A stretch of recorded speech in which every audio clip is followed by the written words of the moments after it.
अनुकूल परिस्थिति में भजन तो कोई भी कर लेगा, भजन करके दिखाओ प्रतिकूलता में। लेकिन मीराबाई के चरित्र में देखने को मिलता है कि जैसे जैसे प्रतिकूलताएं बढ़ रही हैं, त्यों त्यों मीराबाई और ठाकुर जी के समीप। अब तो मीराबाई के साथ में कोई भी नहीं है मीराबाई के पक्ष लेने वाला,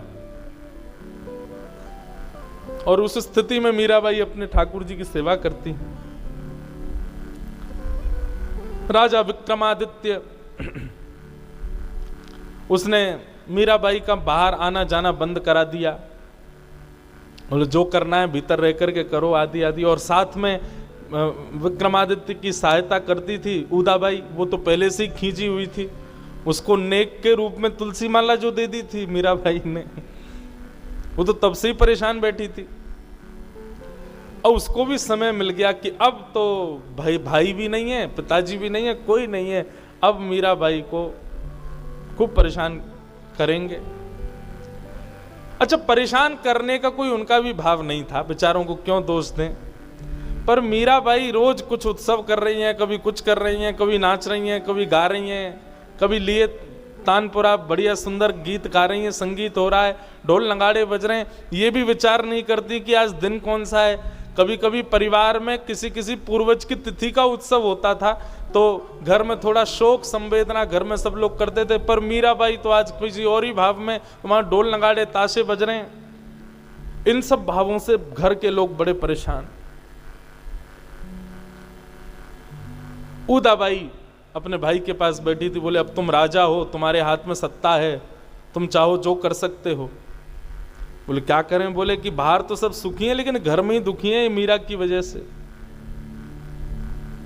बोले सारे दुख की जड़ है वो मूर्ति जो इसके संग आई है गिरधर ठाकुर जी की, भैया उसी को ठिकाने लगवाओ। बोले कैसे करें, क्या करना पड़ेगा? उदाबाई बोली हमारे यहां कैद खाने में इतने सारे कैदी हैं, उसमें से कोई बढ़िया वाला चोर ढूंढवाओ और चोर से गिरधर लाल की चोरी करवा दो और चोरी करवा करके उसको कुआं में फेंकवा दो और इसी के उपहार में उस चोर को मुक्त कर देंगे। ये ठाकुर जी जा दिन चले जाएंगे हमारे महल से, बाद दिन से मीरा बिल्कुल शांत हो जाएगी, दासी बन जाएगी हम दोनों की। विक्रमादित्य बोले बहन बहुत बढ़िया बात।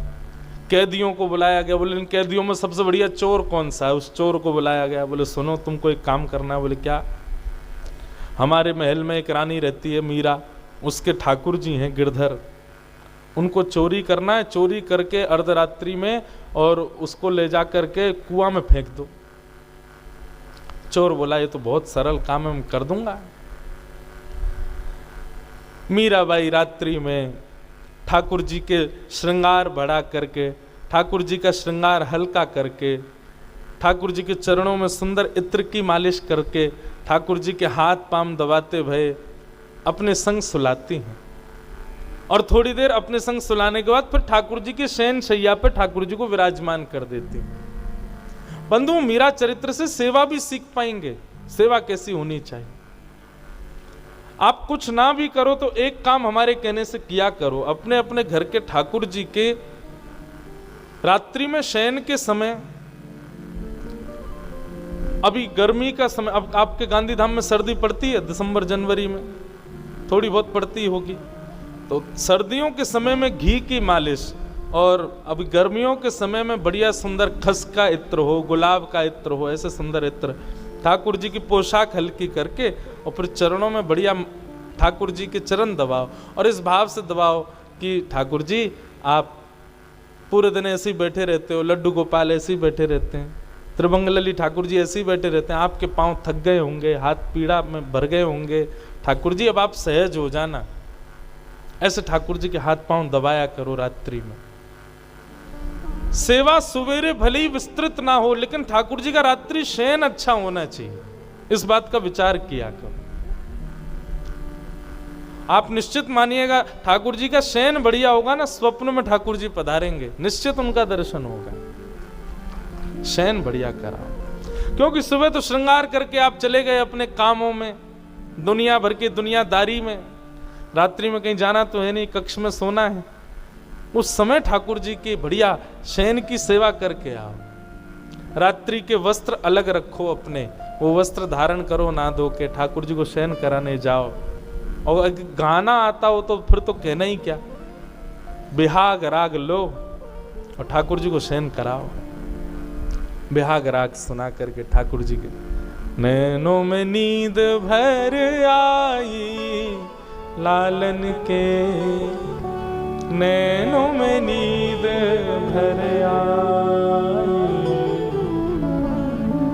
ललिता श्री लालन जू की सेज सजावे, विशाखा भरे जल झाड़ी, लालन जू के नैनों में नींद भर आई। बहुत आनंद आएगा। सारी लाइट बंद कर दो मंदिर की, सुंदर दीप जलाओ और दीप के प्रकाश में ठाकुर जी को देखो। सुंदर इत्र लगा के थोड़ी देर निहारो, पद सुनाओ और पद सुनाते सुनाते ठाकुर जी को शयन शैया पे सुलाए दो। और जब थोड़ी देर में बिल्कुल शांत और कुछ नहीं, बस बिहाग का थोड़ा स्वर चल रहा हो, ठाकुर जी के ऊपर थोड़ी देर हाथ ऐसे फेरते भय, चरण स्पर्श करते भय, ठाकुर जी को जब नींद लगे भाव की सो गए, दिया उठा के बाहर ले आओ, सो गए ठाकुर जी। बस ऐसे शयन कराओ ठाकुर जी को, निश्चित है स्वप्न में ठाकुर जी आएंगे। मीराबाई ने अपने लाल जी को शयन करा दिया, शयन करा के शयन सैया पे पौड़ा दिए। अब पौड़ा करके मीराबाई तो भाव ठाकुर जी के भाव साम्राज्य में चली जाती है। रात्रि में होते ही जैसे ही भाव साम्राज्य में गई, इतने में ही चोर आया और चोर को सब मार्ग तो बता ही दिए, तो उदाबाई ने सब उसकी व्यवस्था करी दी थी। चोर आया, आकर के महाराज ठाकुर जी को लिया और लेकर के वो तो सीधे गया, वो जाकर के उसने कहीं ठाकुर जी कुआं में पधरा दिए। रात्रि निकल गई, प्रातःकाल का समय हुआ। सूर्योदय होते ही मीराबाई ने सुंदर दूध भोग, लड्डू भोग ठाकुर जी के सामने पधराए और पधराने के बाद मंगला का पद गाया, ठाकुर जी को उठाने का पद गाया। और जैसे ही पद गाते गाते गाते मीराबाई ने जैसे ही झांपी जी खोली, शयन शैया के ऊपर से वस्त्र हटा करके देखा तो ठाकुर जी वहां नहीं। आहा, मीराबाई तो बेचैन हो गई। भैरवी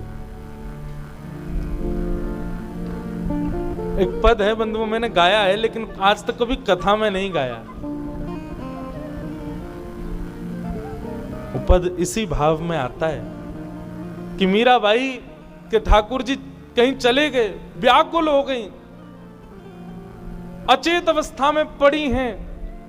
आज सखियां कीर्तन गा रही हैं तो मीराबाई चिल्ला रही हैं, बोले कि अरे मुझे चेतना दिलाने के लिए कीर्तन मत करो, मेरा गिरधर कहां चला गया, अरे हमसे कोई भूल हो गई, अपराध हो गई। गोपी गीत का बैठ करके पाठ करने लगी, बार बार गोपी गीत सुनाने लगी। जोशी जी कहते थे कथा में कि गोपी गीत का पाठ करते ही ठाकुर जी प्रकट हो गए। जरूर मेरे अंदर कोई मान आ गया होगा, मैंने कुछ गलती करी होगी, सेवा में कोई अपराध बन गया होगा, इसीलिए ठाकुर जी चले गए हैं। गोपी गीत का पाठ सुनाने लगी। सुबह से शाम हो गई, शाम से रात्रि हो गई, रात्रि से पुनः से सुबह। 2 दिन हो गए, मीराबाई ने कुछ खाया नहीं पिया नहीं, बस रुदन कर रही हैं। मेरे ठाकुर जी कहां चले गए, मेरे श्याम सुंदर कहां चले गए। खोजने लगी, जैसे ब्रज की गोपियां रास मंडल के बीच से अंतर ध्यान हुए ठाकुर जी को ढूंढती हैं, जड़ चेतन सबसे पूछती हैं, ऐसी मीराबाई हो गई। सबसे पूछ रही हैं, अरे तुम ही बता दो ना मेरे श्याम सुंदर कहां हैं। खम्भ को देखती हैं तो देख करके उसमें कुछ मारने लगती हैं कि खम्भ फटे तो इसके भीतर से प्रकट हो जाए। प्रहलाद के लिए हुए थे ना। जड़ चेतन कौन सी वस्तु सामने आ जाए उससे ही पूछती हैं, तुमने मेरे ठाकुर जी को देखा? ठाकुर जी नहीं पधारे। 2 दिन हो गए, कुछ खाया नहीं है, कुछ पिया नहीं है। दास दासियां सामने खड़ी हैं, बोले गिरधर आ जाएंगे। आप कुछ पा लीजिए। बोले मेरे ठाकुर जी जाने कहाँ होंगे, उन्होंने कुछ पाया होगा कि नहीं, उन्होंने नहीं पाया तो मैं कैसे पालूं। जादू करके, जादू करके, जादू करके हो, जादू करके हो पिया कित गयो, जादू करके। नंद नंदन पिया कपट जो कीनो, नंद नंदन पिया कपट जो कीनो, निकल गयो, निकल गयो, निकल गयो छल करके, जादू करके,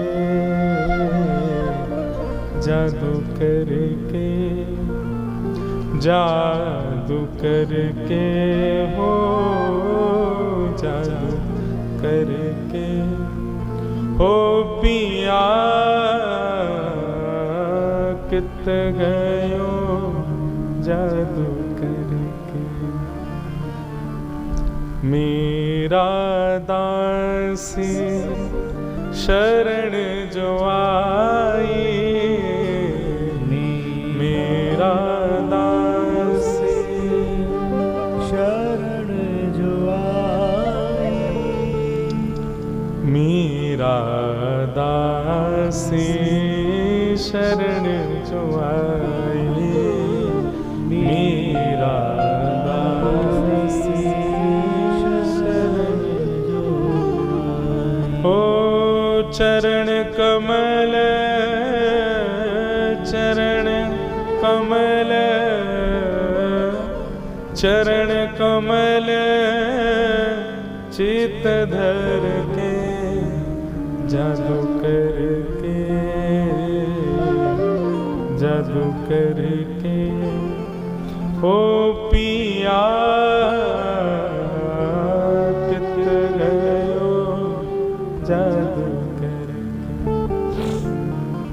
पुकारने लगी मीराबाई, और मीराबाई के स्वर में ही तो आसक्त थे ठाकुर जी, मीराबाई के भाव में ही तो आसक्त थे ठाकुर जी।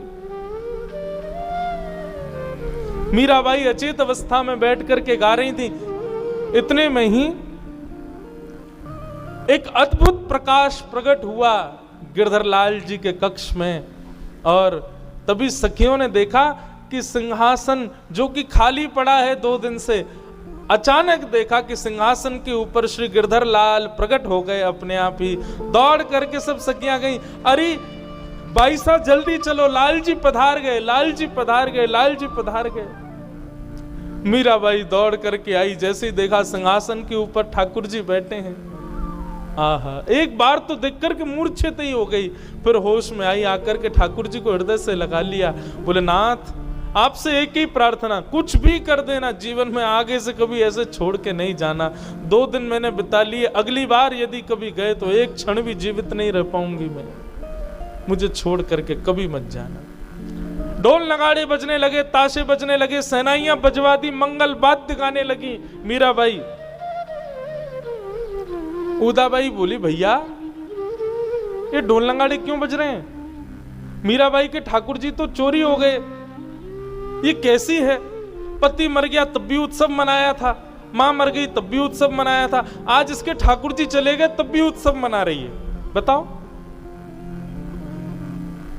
कुछ सखियों ने आके कहा, बोले बाई जी ठाकुर जी गए नहीं है, ठाकुर जी प्रकट हो गए मीराबाई के। उदाबाई बोली, कैसे?